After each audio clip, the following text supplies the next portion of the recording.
എല്ലാവർക്കും നമസ്കാരം. ഇന്നത്തെ വീഡിയോയിൽ നമ്മൾ ഒരുപാട് മനസാക്ഷിയെ ബാധിക്കുന്ന ഓർമ്മയും യാഥാർത്ഥ്യവും തമ്മിലുള്ള ബൗണ്ടറി തന്നെ ഇല്ലാതാക്കുന്ന ഒരു കൊറിയൻ സൈക്കോളജിക്കൽ ത്രില്ലറിലേക്ക് കടക്കുകയാണ്.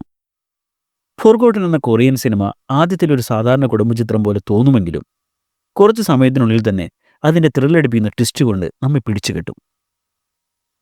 നാം ഇതിൻ്റെ മുഴുവൻ കഥ, അതിൻ്റെ ആഴത്തിലുള്ള രഹസ്യങ്ങൾ ഓരോ ഘട്ടത്തിലായാണ് മനസ്സിലാക്കാൻ പോകുന്നത്. എല്ലാവർക്കും ചാനലിലേക്ക് സ്വാഗതം.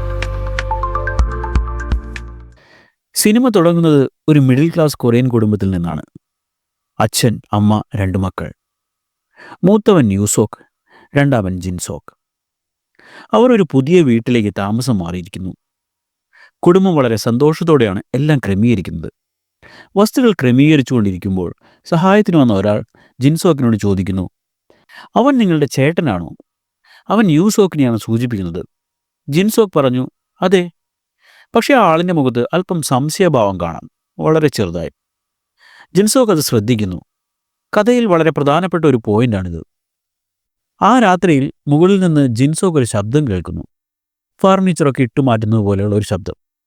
അവൻ ഉടനെ ബാക്കിയുള്ളവരോട് പറയുന്നു, പക്ഷേ എല്ലാവരും അതിനെ മഴയുടെ ശബ്ദമാണ്, കാലാവസ്ഥയാണ് എന്നൊക്കെ പറഞ്ഞ് തള്ളിക്കളയുന്നു. പക്ഷെ ജിൻസോക്കിന് മനസ്സിലെന്തോ സംശയം തോന്നി. എന്തോ അസ്വാഭാവികത ഈ വീട്ടിലുണ്ടെന്ന് അവന് തോന്നി. പക്ഷെ മറ്റാരും അതൊന്നും കാണുന്നില്ല. അടുത്ത സീനിൽ കാര്യങ്ങളെല്ലാം മാറി മറയുന്നു. ഒരു മഴയും കാറ്റുമുള്ള രാത്രിയിൽ സംഭവങ്ങൾ പൂർണ്ണമായി മാറി. യൂസോക്കിനെ കുറേ പേർ ചേർന്ന് ജിൻസോക്കിന്റെ കൺമുൻപിൽ നിന്ന് തട്ടിക്കൊണ്ടുപോവുകയാണ്. അവന് കാര്യമായൊന്നും ചെയ്യാൻ പറ്റിയില്ല. അവരുടെ കുടുംബം ഭയന്നുപോയി. പിന്നീട് അവർ ഡിറ്റക്റ്റീവ്സിനെ വിവരം അറിയിച്ചു. കാര്യമായി ഒന്നും നടന്നില്ല. 19 ദിവസങ്ങൾക്ക് ശേഷം യൂസോക്ക് മടങ്ങി വരുന്നു, അലസമായി, ചെറിയ പരിക്കുകളോടെ. എന്താണ് സംഭവിച്ചത് എന്ന് ചോദിച്ചപ്പോൾ അവൻ പറഞ്ഞത് ഒറ്റ വാചകം, എനിക്ക് ഓർമ്മയില്ല. കുറേ ദിവസങ്ങൾക്കുള്ളിൽ ജിൻസോക്കിന് സംശയം തുടങ്ങുന്നു. യൂസോക്ക് അവൻ്റെ ചേട്ടൻ തന്നെയാണോ എന്നാണ് അവൻ്റെ സംശയം.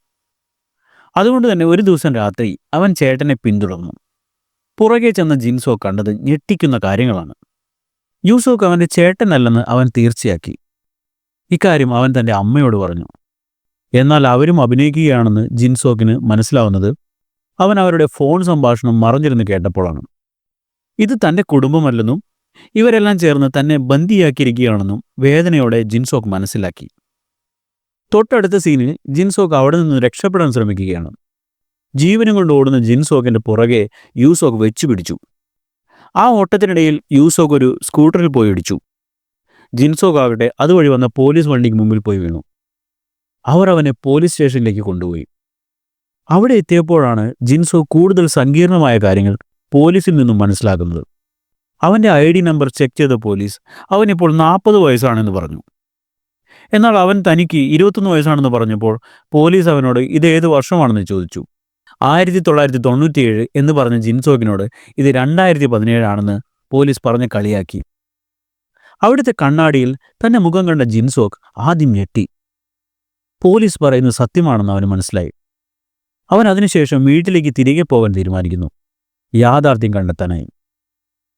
ജിൻസോക്ക് മടങ്ങി വന്നപ്പോൾ അവർ എല്ലാവരും ആ അടച്ചിട്ടിരുന്ന മുറിയിലുണ്ടായിരുന്നു.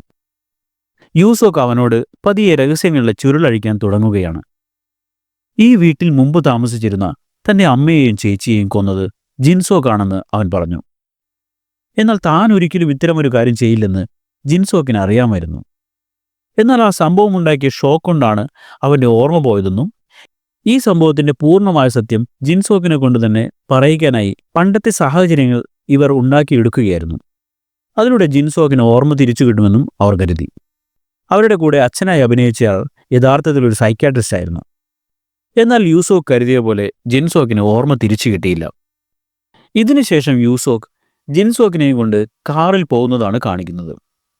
യൂസോക്ക് തന്നെ അപായപ്പെടുത്തുമെന്ന് തോന്നിയ ജിൻസോക്ക് കാറിൻ്റെ ഡോർ തുറന്ന് പുറത്തേക്ക് ചാടി. രക്ഷപ്പെടാൻ ശ്രമിച്ച ജിൻസോക്കിനെ യൂസോക്ക് പിന്തുടർന്നു. അവസാനം അവർ രണ്ടുപേരും ഓരോരോ വാഹനങ്ങൾക്ക് മുന്നിൽ ചാടി ആക്സിഡൻ്റായി. എന്നാൽ ആ ആക്സിഡൻ്റ് ആയ ഷോക്കിൽ ജിൻസോക്കിന് മുമ്പ് നടന്ന കാര്യങ്ങൾ കുറേശ്ശെ ഓർമ്മ വരാൻ തുടങ്ങി. വർഷങ്ങൾക്ക് മുമ്പ് അവൻ്റെ ഫാമിലി സഞ്ചരിച്ചിരുന്ന കാർ ആക്സിഡൻ്റ് ആവുകയും അതിൽ അവൻ്റെ പാരൻസ് മരിക്കുകയും ചെയ്തിരുന്നു. സഹോദരനാവട്ടെ അത്യാസന്ന നിലയിൽ ഹോസ്പിറ്റലിലുമായി. അവൻ്റെ ഓപ്പറേഷന് വേണ്ടിയുള്ള പണം ജിൻസോക്കിൻ്റെ കയ്യിലുണ്ടായിരുന്നില്ല. അങ്ങനെയിരിക്കെ ജിൻസോക്കിന് ഒരു കോൾ വന്നു. ഒരു സ്ത്രീയെ കൊല്ലുകയാണെങ്കിൽ അവന് സർജറിക്ക് വേണ്ടിയുള്ള പണം നൽകാമെന്ന് ആ കോളർ അയാളോട് പറഞ്ഞു. തൻ്റെ ആകെയുള്ള ചേട്ടനെ രക്ഷിക്കാൻ വേറെ വഴിയൊന്നും കാണാതിരുന്ന ജിൻസോക്ക് അതിന് സമ്മതിച്ചു. എന്നാൽ രാത്രി കൃത്യം നടത്താനായി വീട്ടിലെത്തിയ ജിൻസോക്കിൻ്റെ മനസ്സ് പാളി. അയാൾ തിരിച്ചു നടക്കാൻ തുടങ്ങി. അപ്പോഴേക്കും പക്ഷെ അവിടെ ഉണ്ടായിരുന്ന സ്ത്രീ ജിൻസോക്കിനെ കണ്ട് പേടിച്ച് അലമുറയിട്ട് കരയാൻ തുടങ്ങി. കൂട്ടത്തിൽ അവരുടെ മോളു. ഇരുവരുടെയും അലർച്ച നിർത്തുന്നതിനു വേണ്ടിയും അവിടെ നിന്ന് രക്ഷപ്പെടാൻ വേണ്ടിയും അയാൾക്ക് അവരെ രണ്ടുപേരെയും കൊല്ലേണ്ടി വന്നു. ആ വീട്ടിൽ അയാൾ കണ്ട ഫാമിലി ഫോട്ടോയിൽ നിന്നും തൻ്റെ ചേട്ടനെ ചികിത്സിക്കുന്ന ഡോക്ടറാണ് അവനെ ഈ ജോലി ചെയ്യാനായി ഏൽപ്പിച്ചതെന്ന് അവന് മനസ്സിലായി. ജിൻസോക്ക് നേരെ അയാളുടെ അടുത്തേക്ക് പോയി. എന്നാൽ മറുവശത്ത് ഭാര്യയോടൊപ്പം തൻ്റെ മകളെയും ജിൻസോക്ക് കൊന്നു എന്നറിഞ്ഞ ഡോക്ടർ അവനുമായി അടിയായി. തൻ്റെ ഭാര്യയുടെ പേരിൽ ചേർന്ന വലിയ ഇൻഷുറൻസ് തുക കിട്ടാൻ വേണ്ടിയായിരുന്നു അയാൾ ജിൻസോക്കിനെ ഈ ജോലി ഏൽപ്പിച്ചത്. വാക്കുതർക്കത്തിനിടയിൽ അയാൾ ആ ബിൽഡിങ്ങിന് മുകളിൽ നിന്ന് താഴേക്ക് വീണ് മരിക്കുകയാണ്. മൂവിയുടെ ക്ലൈമാക്സ് സീനിൽ യൂസോക്ക് രണ്ടും കൽപ്പിച്ച് ജിൻസോക്കിനെ കൊല്ലാൻ വേണ്ടി ഹോസ്പിറ്റലിലേക്ക് വരുന്നതാണ് കാണിക്കുന്നത്. സിറിഞ്ചിൽ എന്തോ കുത്തിവെച്ച് കൊല്ലാനാണ് പരിപാടി. എന്നാൽ യൂസോക്കിനെ കണ്ടതും ജിൻസോക്ക് തന്നോട് ക്ഷമിക്കണമെന്ന് പറഞ്ഞു. തൻ്റെ അച്ഛൻ പറഞ്ഞിട്ടാണ് ജിൻസോക്ക് തൻ്റെ അമ്മയെ കൊന്നത് എന്ന് മനസ്സിലാക്കിയ യൂസോക്കിൻ്റെ മനസ്സ് ആകെ തകർന്നിരുന്നു.